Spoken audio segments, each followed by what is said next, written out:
As you can see here, I am in front of the Sea of Galilee. It's been a wonderful couple of days here on pilgrimage all throughout Israel. Yesterday, I wanted to get some videos out to you, but we were constantly rushing around, so I wasn't able to get a video in at the locations where we were at. First, we went to Cana, where Jesus changed water into wine at the wedding. It was the first of his signs. And because it was the place of a wedding, our couples that were with us in the pilgrimage were able to renew their vows, and that was such a beautiful thing to see.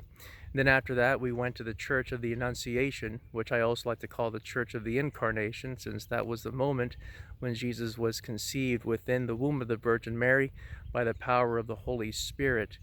And something that was special about this particular church, built by the Franciscans, was that part of it was finished and part of it was unfinished. So you could see the columns were bare. There was no marble that was placed on it.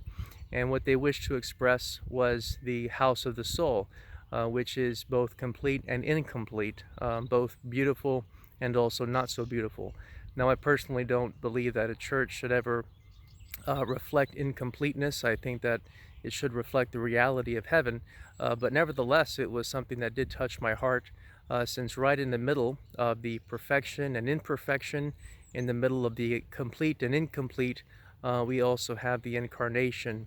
And right in the center of the events of the incarnation is the Virgin Mary. So we can think about that as well. How about how both in the beautiful and in the ugly and the complete and the incomplete, we have the Virgin Mary and her son Jesus within our hearts and sustaining us, anchoring us, and helping us to move towards that completion.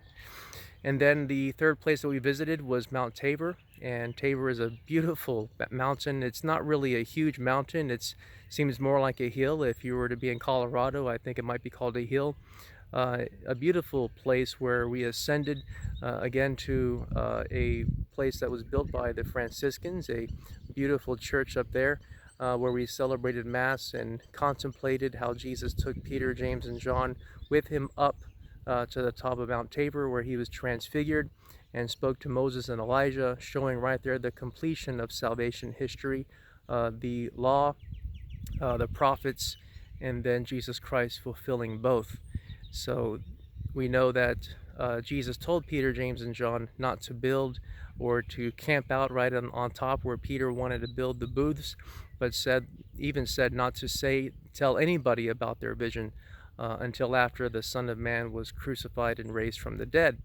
And we know that Jesus took Peter, James, and John with him into the Garden of Gethsemane the night before he was to be crucified. So they were both at the mountaintop of glory and also in the depths of the shadow of sadness and death.